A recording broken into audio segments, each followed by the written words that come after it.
ko dia tsotra rehefa tsy maombona izana izy na le Andriamatoa Rajoelina raha dia izay teneniko izay makasisiny mangala sisiny izany apetratsika eo izany mapetraka izy makasisiny izany akapovoany article firy miteny makasisiny rehefa tsy vita ny Andriamatoa Rajoelina no mitondra vahaolana ho an'ny firenena ao anatin'ny 7 taona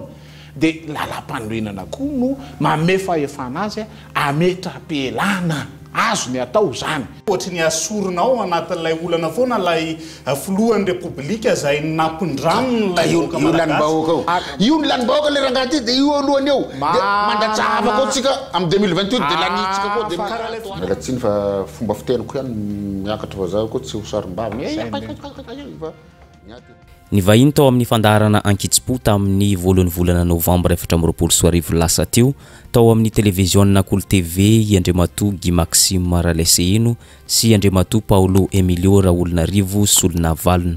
Mpanao gazetiny Kolo TV no nandrindra an'ity fandaharana ity. Dia tsy zany fa Andriamatoa Yves Richard.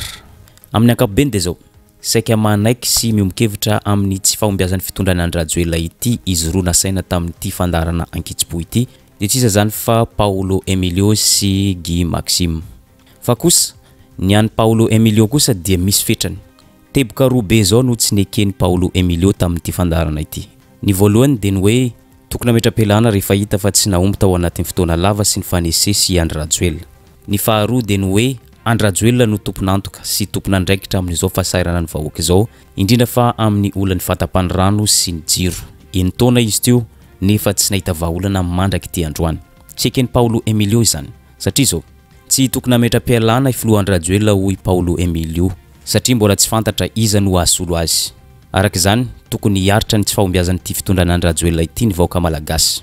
Ekeny Paulo Emilio fa eny taona Andry Rajoelina no teo amin'ny fitondrana, fa kosa tsy avy aminy ireo olana maro samihafa izay sidrain'ny vahoaka malagasy ankehitriny fa vokatry ny tsy fahombiazan'ny fitondranany fandimby. Ndao ary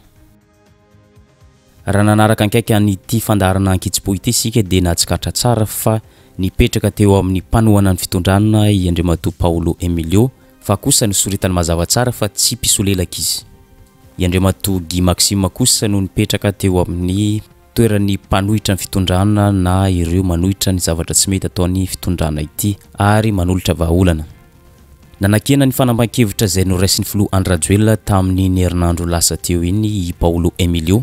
Ny fanampan-kevitra izay noraisiny ny andefasana jiro manomboka amin'ny 9 maraina ka hatramin'ny 10 alina. Tsy fanampan-kevitra io fa baiko rano marimarina kokoa. Nefa iara-malala fa tsy misy ny solika.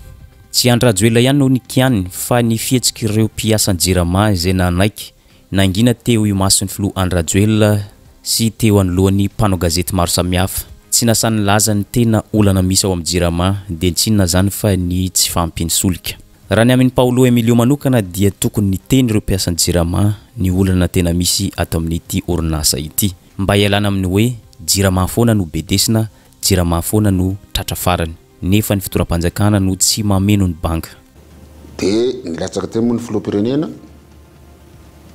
dia teo daholo ny tokony andraikitra amin'ny jirama dia nanaiky fa tsy tapahina ny jiro nandritra ny fotoana fiasana amin'ny enina hatramin'ny folo alina dia mba mifolo zay tsy mety tsisy ilana jiro dia matory. Mety mbola misy ilana jiro foana fa ny faniriana zany tsy ho tapaka le izy. Dia zao nefa fa misy tapaka sady am'le misy mifanohitra sady tamin'le décision raisy dia mampaninona an'le mpiasan'ny jirama ataony ny teny hoe président tsy ampangeny gazoaly zao ngeny olany inao fa nitondra mpanao gazety ihany dia mijoro zany raha zany tao dia raha za mpiasan'ny jirama dia niteny zao no eny olana eto président fa régleo le izy fa tsy aminay no bedesina. Dia nisy fotoana fa niresaka hoe saraho ny jiro sy ny rano vital ilain'ny fiainana andavanandro fa ny jiro mety afaka mba hividy panneau solaire na mampiasa jiro kapoaka ao tsy fantako. Sarahana mihitsy io zay ny solution. Zay zany solution nameko. Avy amin'izay solution zay. Fanampin'izay naneoneviny ihany koa i Paulo Emilio manoloana ny fanomezana tsina nyity fitondrana Andry Rajoelina ity. No tsy peny mazava tsara ekena fa eo amin'ny fitondrana i Andry Rajoelina ankehitriny tsy azo ekena kosa ny filazana hoe noho ny tsy fahombiazan'ity fitondrana Andry Rajoelina ity no nahatonga ny délestage. tsy azo ekeny zany hoy Paulo Emilio satria raha olona tsy fanatika dia mahita tsara fa tsy fitondrana ny Rajoelina no fototry ny délestage fa efa fitondrana ny fandimby no nisy ny olana zany hoe tsy nisy ny continuité de l'État mazava ho azy fa ny fitondrana ny Rajoelina no mibaby ny voka-dratsiny zany fa na dia zany dia tsy afa miala maina amin'ity fahorim-bahoaka ity fitondrana ny Rajoelina hoy izy satria nanaiky ny latsaka ho fidiana izy ary lanym-bahoaka ary tokony manaiky tondra vahaolana amin'ny firenena fototry ny olana amin'izao fotoana izao fa fanontaniana tsotra fanontaniana ray paolora olona rivo tsy misy défaillance an'ilay fitondram-panjakana amin'izao fotoana izao ve mahatonga an'ilay situation catastrophique satria orinasa-panjakana ilay Jirama amin'izao fotoana izao ihany hoe ianao moa te esquive te hiaro le mpitondra tany aloha raha nanana politique énergétique ny mpitondra ny fandimby dia tsy tokony isy délestage androany zay ny antsoina hoe continuité de l'État izy amin'ireo mpitondra ny fandimby maneritretra hoe mitady an'izao mégawatt dia hanao an'izao mégawatt misy zany mpitondra taloha ino anjara iny anjara bidon jaune satria fantany fa misy fay misy lacune amin'ny resaka politique public de l'eau dia fantany hoe sisy rano fanjakana amin'izao fotoana izao ve zany no manana izy mibaby azy responsable izy satria nilatsaka ho fidiana dia babeny le izy fa kosa raha hoan'ny olona mandinika olona tsy fanatika mandinika sy mieritreritra dia zavatra fa tarazo hatramin'izay io cancer dia tsy haiko hoe fahazofiry izy zao fa kosa responsable tompony andraikitra ny mpitondra amin'izao za tena miteny an'izany tsy atahorako miteny an'izany satria izy nanaiky latsaka dia manaiky hamahaolana dia voavavy ny olana tsy memikevitra amin'izany faniliana andraikitra zany Guy Maxime raha ny fanazavany tamin'ity fandarina ity ekena ho izy ny tsy fahombiazan'ny fitondrana ny fandimby tamin'ny fanarenana na fanatsarana ny Jirama fa tsy azo ekena kosa hoe efa entona iany Rajoelina no teo fa tsy nahita vahaolana vao maika raha niainy lentika ny Jirama ary tsy tafarina mandraka ankehitriny ninina ny fanazavana ninina no resana dia tsy azo ekena ny faniliana andraikitra fa tokony andraikitra zato isanjato ny filoha Andry Rajoelina amin'izao fahorim-bahoaka zao raha marimarina kokoa dia efa 10 taona iany Rajoelina no teo amin'ny fitondrana tao anatin'izany ny andro ny teteza mita ny 24 ary zao tompesany faharoa izao ary efa nanomboka tamin'ny andro ny teteza mita izy efa nampanantena resaka angovo azo avy amin'ny rivotra angovo azo avy amin'ny herin'ny masoandro sy ny sisa mandraka ety androany tsy nahitany vahaolana izany ny tsy azo kekena fotsiny dia zao hoe misy fitondrana zay mitondra vision mitondra programme dia ao anatin'ny enitaona ve izy tsy afaka manarina farafaharatsiny amin'izay plan hoentiny zany anarenana n'le secteur dia farafaharatsiny mamaly ny filan'ny mponina ekeko hoe mety misy zay ilay ataontsika hoe toy vakana ny amin'ny fahavoazana ara-pitantanana zay fa amin'ny kosa tsy mitombona ny amin'ny hoe misy mpitondra fanjakana manana vision manana programme dia ao anatin'ny vanim-potoana enitaona izy tsy mahita vahaolana fa difotra ao anatiny zao délestage sy iny tsy izy teo délestage tournante ny électricité sy délestage ny rano délestage koa manko io rano fa misy problème eto amintsika problème eto amintsika dia tsotra rehefa miresaka ny Jirama orinasa-panjakana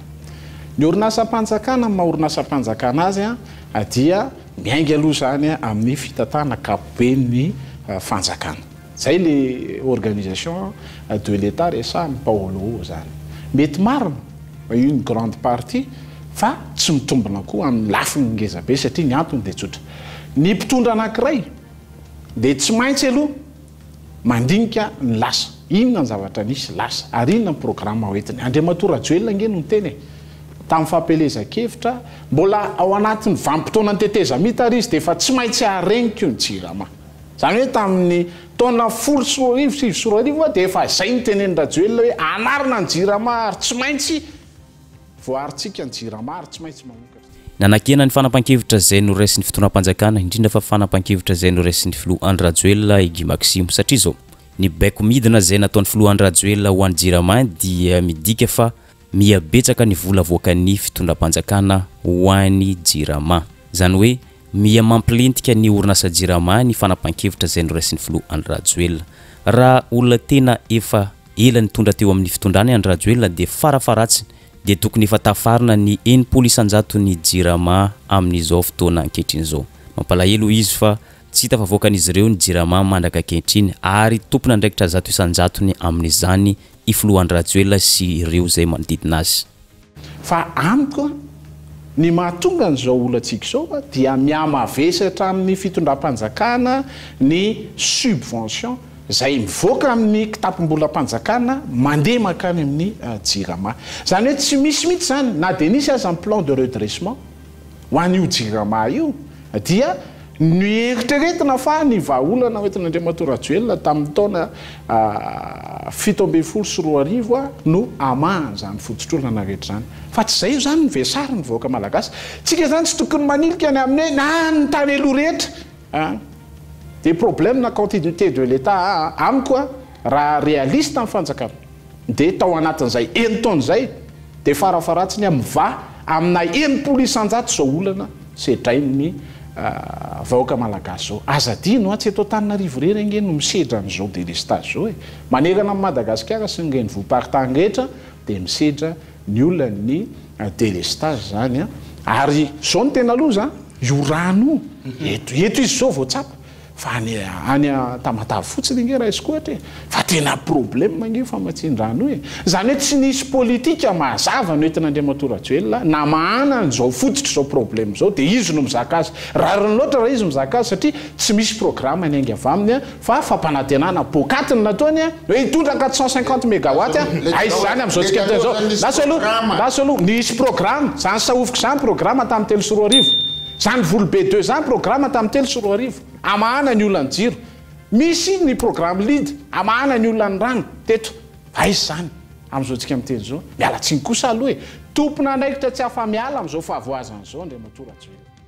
tsy de nafalin'ny Paulo Emilio amin'ny mampiaro ny fitondrana azy fa tsy pisolelaka ny fanakianana zay nataony Guy Maxime ny vahaolana zay narosiny Flo Andry Rajoelina ny hoe makasika ny famoaham-bola zay ataon'ny fitonam-panjakana eo amin'ny 300 millions par jour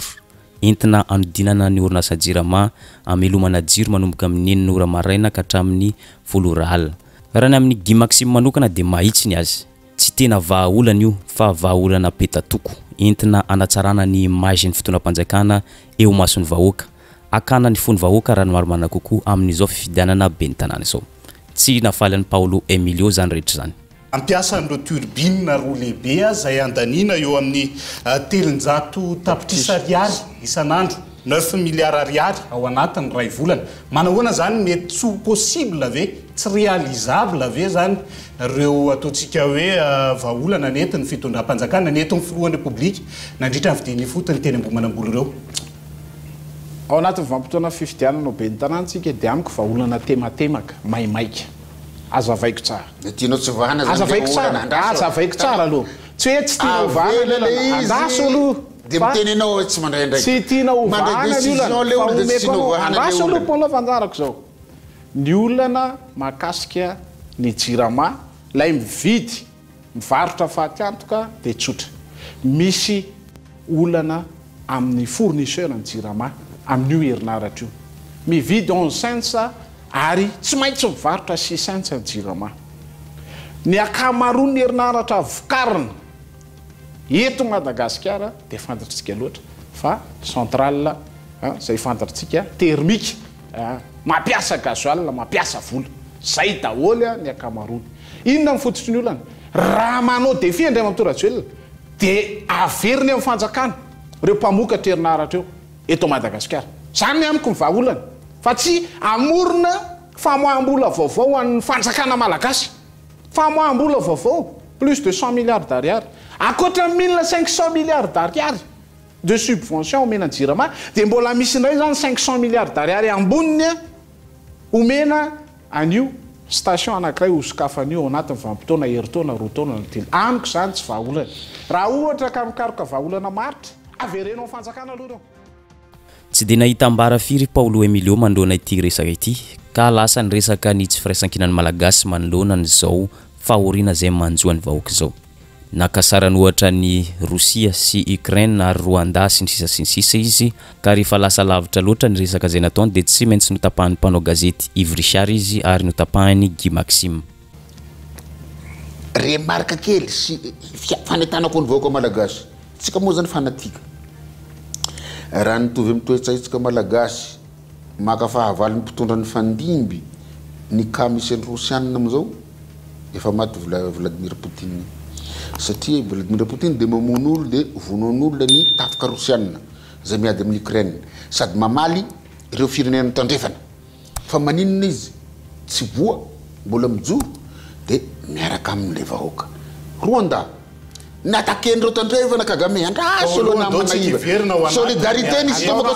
solidarité non kazay le solidarité les solidarité aloha ina ka ny fahavalombona namana Gimaxi Jirama ny jiro tapaka sy ny rano tsy misy inona ny idiran'ny solidarité amin'ny programme n'Andriamatoa Andry Rajoelina inona ny idiran'ny solidarité amin'izany enao ane no mitondra enao zany no mitondra de mila fanoharana be vahoaka le ambaranareo pomba n'Andriamatoa Rajoelina hoe zay zao no pomba azy fa za pomba ny République ny Madagascar za miaro ny institution de la République fa tsy miaro ny Rajoelina raha miaro ny institution de la République nareo nareo grand commis de l'État anisan'ny responsable amin'io miresaka io mihitsy za kampiasan'ny Jirama zany manentaneto inaka ny teneny koa ampandoavy facture ny piasan'ny Jirama zay manao bojy fa raha fa mihoatra ny consommation le izy de payeny satria misy piasan'ny Jirama mivatra jiro nefa niazy fa bojy ambeny daholo reo branchement illicite rehetra sy ny sisa ndao tadiavinareo tuyau vaky mahavery rano solution keny meky fa neleza lahy io tsy manome solution fa pomba ny Rajoelina manoloana an'izay tsy firaisan-kina zay nivoiziny Paolo Emilio zay dia mbola nanamafy ihany izy fa tokony tohanana io fandaniana vola 300 millions par jour ataon'ny fitondram-panjakana io hoy Paolo Emilio satria zay ny firaisan-kina no mariany fa vahaolana foezaka io ka tokony tohanana petraka ny fanontaniana sanatria ve manohana ny fanapahan-kevitra zay noraisin'ny filohan'ny Rajoelina makasika ny fampianana ny tetibolan'ny fampianarana ihany koa Paolo Emilio izay olona manam-pahaizana teknisiana ary olona nandalina fianarana raha miantso firaisan-kinany malagasy anohana ny fanapahan-kevitra zay noraisin'ny filohan'ny Rajoelina izy de midika izany fa manaiky ny fanapahan-kevitra zay noraisin'ny filohan'ny Rajoelina nandritra ny fotoana vitsivitsy zay i Paolo Emilio ao anatin'izany ny fanapahan-kevitra ny fampianana ny tetibolan'ny fampianarana sy ny fanamboarana sekoly sy ny sisa na de tsy nolazainy tamin'ity fandarana ity zany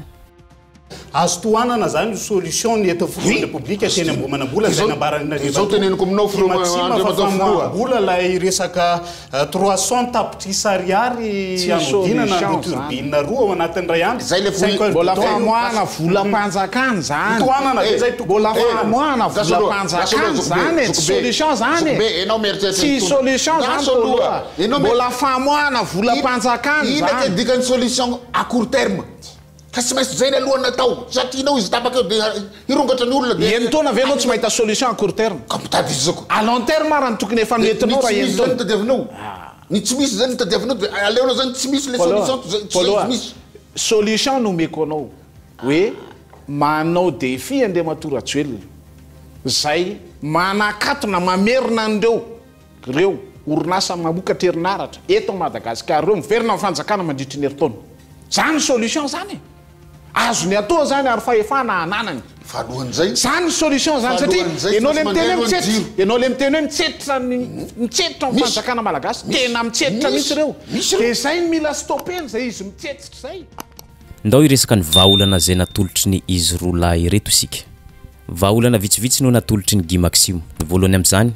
tokony mampiditra mpiantsehatra amin'ity famokarana herinaratra ity ny fitoram-panjakana mba hisy ny fifaninanana zany hoe maro de maro ny orinasa afaka manome tanana ary vonina andray anjara amin'ny fanarenana ny Jirama inoana fa raha manaiky ny sokatra ho an'ny rehetra indrindra fa ho an'ireo orinasa maro samihafa eto amintsika ny fitondram-panjakana azo antoka fa miarina tsy ho ela ny olany herinaratra sy ny fatapan'ny rano fanjakanany amin'hoe mampidira olona mpiantsehatra ao anatiny io secteur io ifaninana tsy misy an'izany eto Madagasikara fa zay le voalazanao zay iza ny tompony ny groupe iza ny tompony mpamatsy herinaratra iza zany tsy sahirana satria efa ela no niteniny amin'ny hoe raha mbola tsy misy fifaninanana aiza ny misy io zao madaolona andresanao faramteo foilora efa voadinika analyser prouver fa azo ampiasaina inona ny tsy ampiasantsika azy satria maninona rafinry efa misy proposition hoe andao etsy Mozambique etsy Mozambique diofina mora kokoa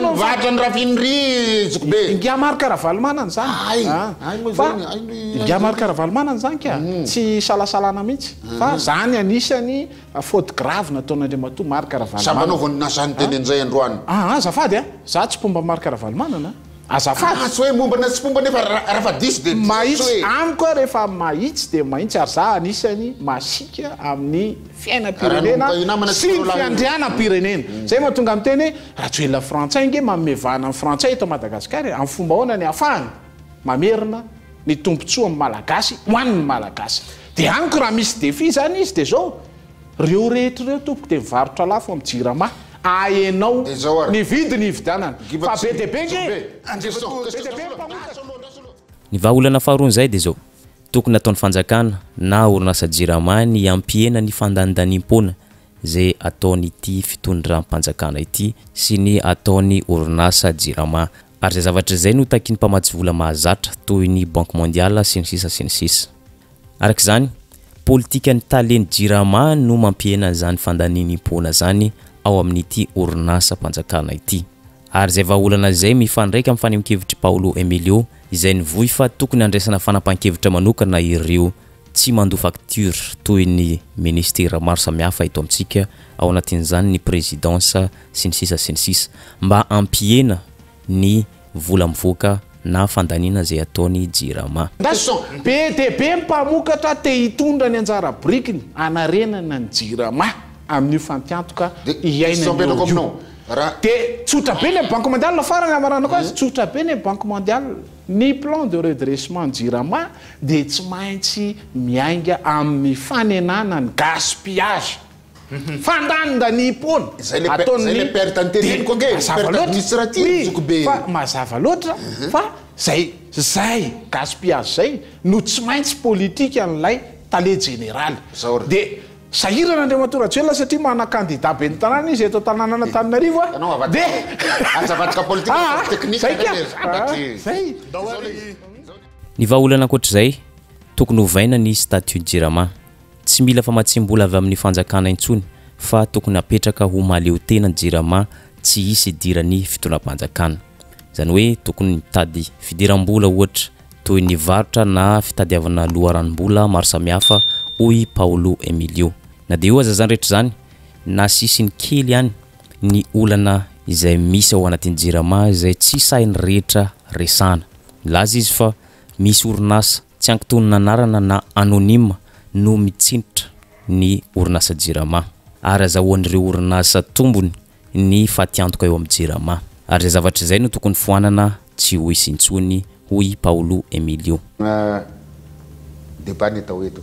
miala tsiny fa fomba fiteniko ihany miakatra fa zaho koa tsy ho sarim-bava fa niateneniko mazava tsara heny fotosofotsika zay tokony andraikitra isany ambaratonga ny andrany ambany akatrany ambony zao resaka resahana zao tsika ve de ho tenenina sanandro izay nge no nampidirako le resaka teo hoe société anonyme anankiray société anonyme d'état roany ministère de tutelle de niazo tosikevitra ma juriste publiciste contemporain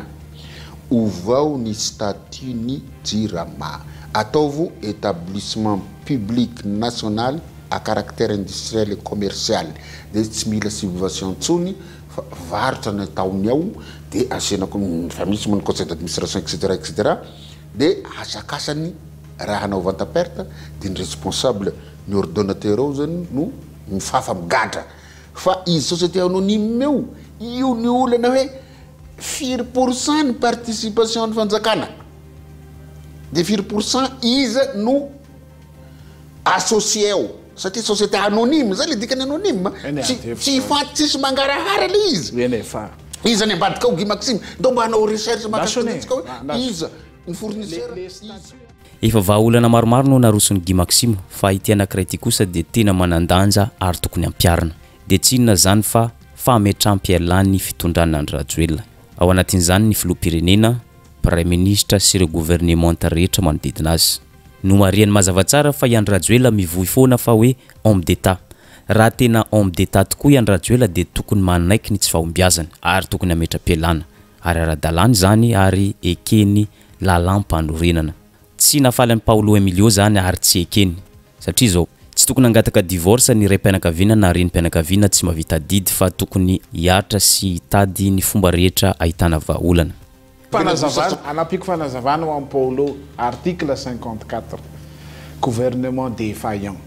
tsy mahomby le gouvernemanta dia efa ela be tenenana an'izany hoe tsy mahomby io gouvernement io hoe andraiso fanapahan-kevitra fa io ihany le prime ministre lehibe ny gouvernemanta mbola tonga eo anisany fototra zany olana ara-pitantanana eto Madagasikara zany angely izy Paolo ary itovizatsika mingala hevitra zay lafa zay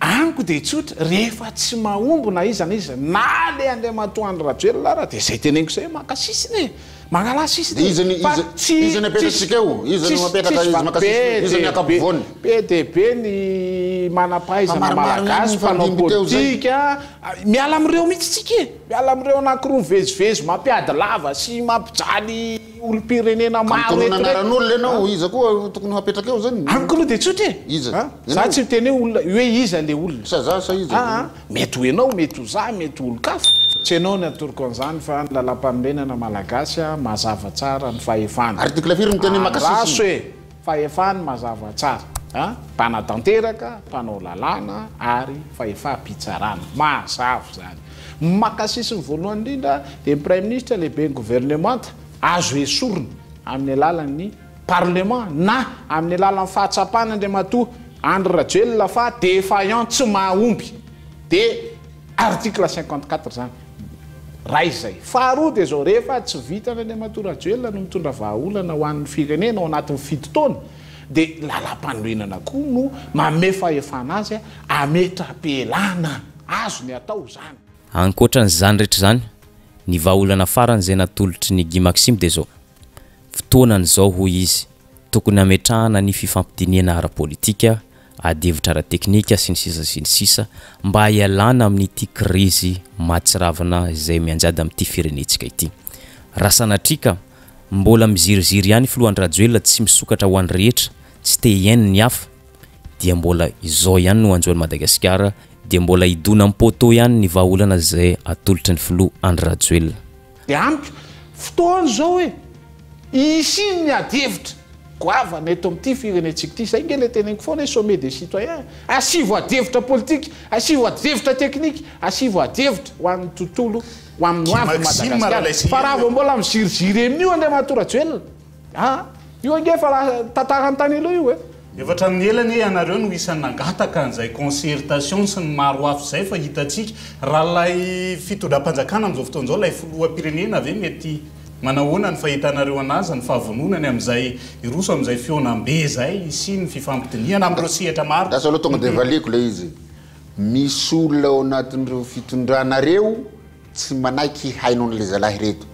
fa za manaiky mihaino moto zay io afaka manao débat eto misy olombitsy manana tombotsoa anatin'io fa manenina sy asahihana mikase azy fa raha fa zahay reto zany nanao adisone tonga dia aria tanimora saria tsy afahy fa misy olona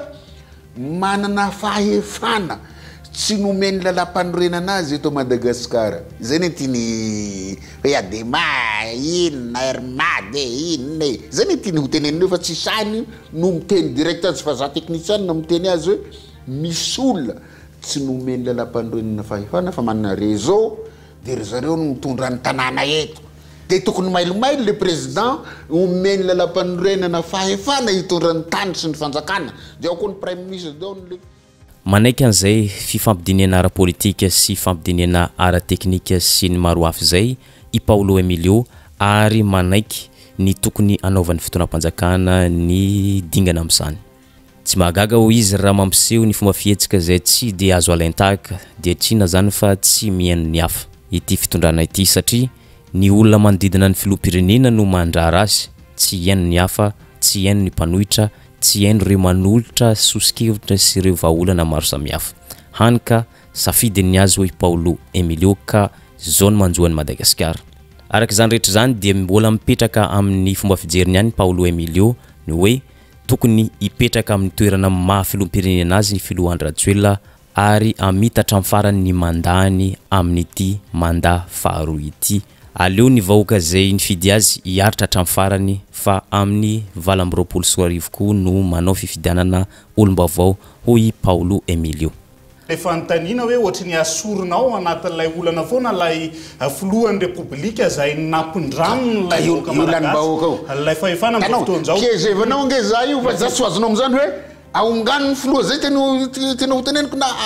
mikisaka ho le zalahy io dia aiza milalam-pandrenao miteny misy ny terme mikisaka zany article firy miteny hoe makasisiny io ny lanim-bahoaka le rangaha ty dia io alohany eo dia mandatsahava koa tsika amin'ny 2028 dia lanitsika koa dia karaha lay filohan'ny pirenena mihitsy ary ny tsy vonona amin'ilay fifampiresahana sy maro fa le azy ny azy henona nyty hitany ity azy ny azy raha tsy vonona izy zanga ho tatarain'olona anatin'ny histoire géographie tatarany Madagasikara hoe tamin'ny andron'izao ary izay fanikevitra zay ihany koa no mamarina ny vidéontsika androany azadino misabone sy manisy zay man'ny vidéontsika amin'ny manaraka indray.